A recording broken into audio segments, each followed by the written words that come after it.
जोहार दोस्तों, हमारा चैनल ऑनलाइन पढ़ाई पर स्वागत है। आइए हम लोग देखते हैं class 10 CBSE pattern chapter linear equation in two variable. ठीक है, इसमें आज हम लोग सीखेंगे यूनिक सॉल्यूशन क्या होता है, इनफाइनाइट मैनी सॉल्यूशन क्या होता है, नो सॉल्यूशन किसको कहेंगे। ठीक है, जैसे यहाँ पर दिया हुआ है the system of a pair of linear equation.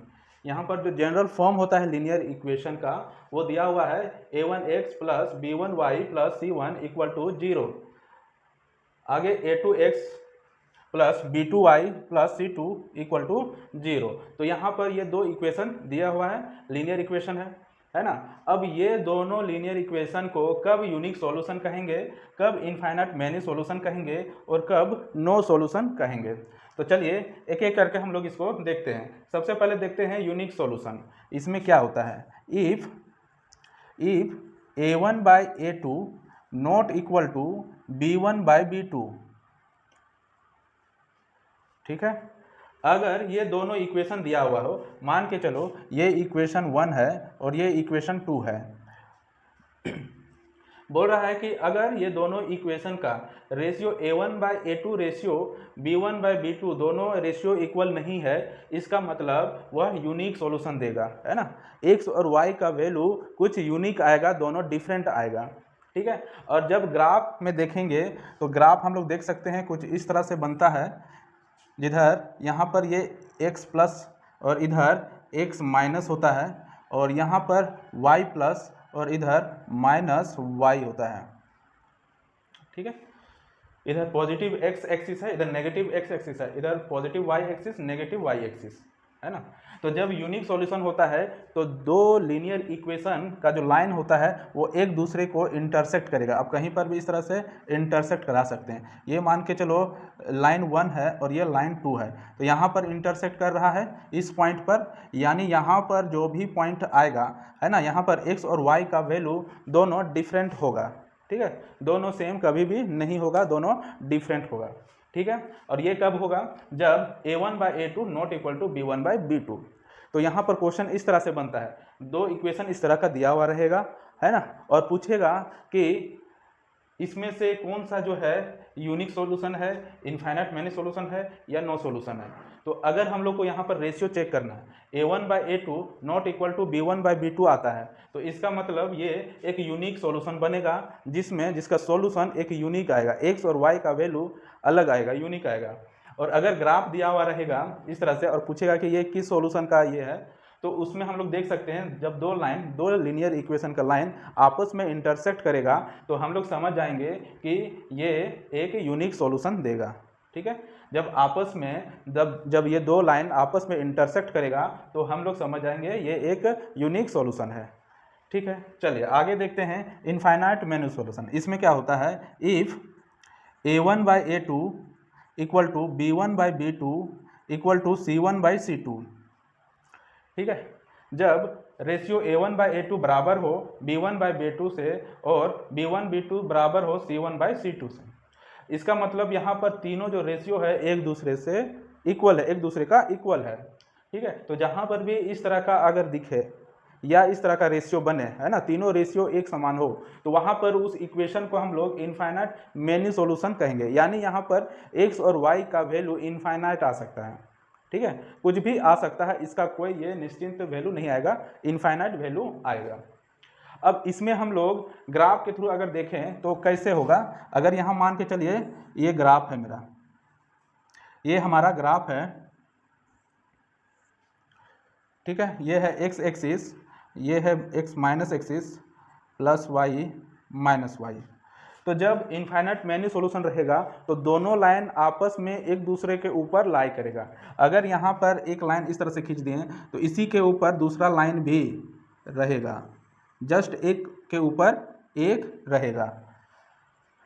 ठीक है, तो हम लोग ग्राफ से भी पता कर सकते हैं कि ये किस तरह का सॉल्यूशन देगा, इनफाइनाइट मैनी सॉल्यूशन देगा, है ना, यूनिक सॉल्यूशन देगा, नो सॉल्यूशन। तो जब एक लाइन के ऊपर दूसरा लाइन अगर जब बनता है ग्राफ में तो वो एक इनफाइनाइट मैनी सॉल्यूशन देगा, और जहाँ पर दो लाइन आपस में इंटरसेक्ट करता है तो वहाँ जो है हम लोग का यूनिक सॉल्यूशन देगा। ठीक है, चलिए आगे देखते हैं नो सॉल्यूशन। इसमें क्या बोलता है, अगर if a1 by a2 equal to B1/B2 not equal to C1/C2। A1/A2 B1/B2 ये दोनों रेशियो सेम हो, लेकिन C1/C2 जो है ये दोनों रेशियो का सेम नहीं हो, तो उस केस में उसको हम लोग नो सॉल्यूशन, यानी कोई सॉल्यूशन नहीं आएगा। ठीक है, तो वहाँ पर जो इक्वेशन दिया हुआ रहेगा वो नो सॉल्यूशन होगा। अगर ग्राफ में देखेंगे तो कुछ इस तरह से दिखाई देगा।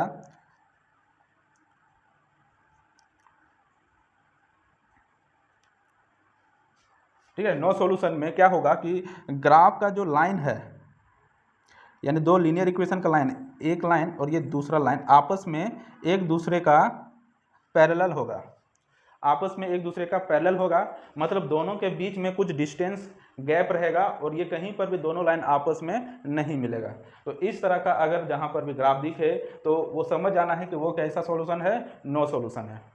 ठीक है, तो इस तरह से हम लोगों ने समझा unique solution, infinite many solution और नो सॉल्यूशन।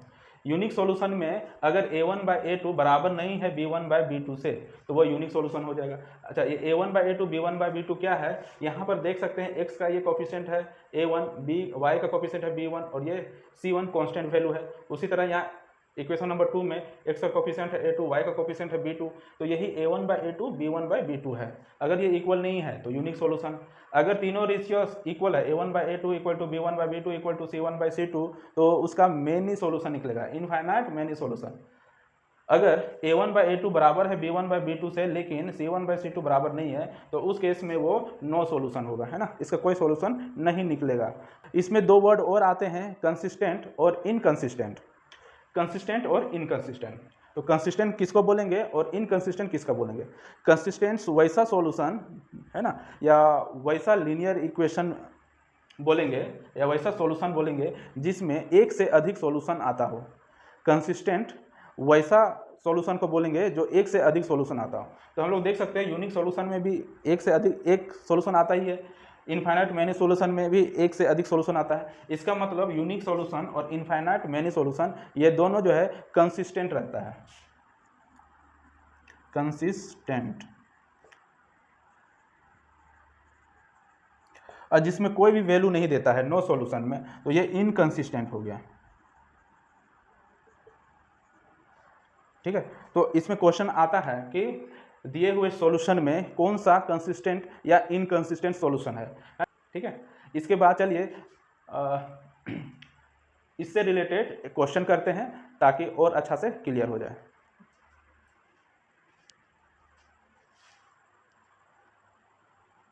चलिए क्वेश्चन देखते हैं। बोल रहा है find the value of k for which the following pair of linear equations has infinite many solution. तो यहाँ पर ये जो इक्वेशन दिया हुआ है ये किस तरह का सॉल्यूशन देगा, इनफाइनाइट मेनी सॉल्यूशन। तो हम लोग को बताना है कि k का वैल्यू क्या होगा। ये 2019 में है ना, 2019 में आया हुआ बोर्ड का क्वेश्चन है ना, CBSE बोर्ड का क्वेश्चन है। चलिए अब इसको सॉल्व करते हैं। देखिए यहाँ पर जो है बोल रहा है इनफाइनाइट मेनी सॉल्यूशन। सबसे पहले ये जो इक्वेशन दिया हुआ है लीनियर इक्वेशन, सबसे पहले इसको जनरल फॉर्म में लिख लेते हैं। तो जैसे ये 2x + 3y माइनस ये 7 इधर करेंगे -7 इक्वल टू 0 हो गया, ये इक्वेशन नंबर 1 हो गया। उसी तरह इधर k + 1 × x + 2k - 1 y minus 4k + 1 equal to 0, ये इक्वेशन 2 हो गया। तो ये हम लोग एक जनरल फॉर्म में लिख दिए हैं इक्वेशन को। अब यहाँ पर बोल रहा है इक्वेशन जो है इनफाइनाइट मेनी सॉल्यूशन देगा। ठीक है, यहाँ लिखा हुआ ना, find the value of k for which the following pair of linear equation has infinite many solution. तो हम लोग भी यहाँ लिखेंगे the given equation the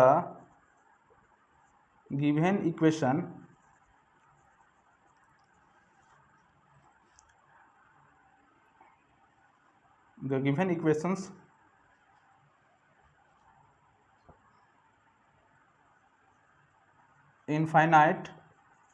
has infinite many solution। ठीक है, तो अगर यहाँ पर इनफाइनाइट मेनी सॉल्यूशन दे रहा है इसका मतलब इसका जो रेशियो होगा A1/A2 ये बराबर होगा B1/B2 बराबर होगा C1/C2। ठीक है। अब इसमें जो है a1 a2 b1 b2 c1 c2 सबका वैल्यू रखेंगे। तो a1 यहाँ पर क्या है हम लोग का, a1 2 है, तो 2/a2 k + 1 equal to b1 है 3, b2 है 2k - 1, c1 है -7 और c2 है -4k + 1। ठीक है। अब ये तीनों जो है, तीनों रेशियो आपस में इक्वल है। ठीक है। तो हम लोग किसी दो को लेके हम लोग k का वैल्यू फाइंड करेंगे। तो ये दोनों को ले लेते हैं। तो यहाँ पर हम लोग देख सकते हैं ये हो जाएगा 2/k + 1 इक्वल टू 3/2k - 1। तो इसको क्या करेंगे हम लोग, क्रॉस मल्टीप्लाई करेंगे, ये इसके साथ मल्टीप्लाई हो जाएगा। तो ये बन जाएगा हम लोग का 2 × 2k - 1 इक्वल टू 3 × k + 1।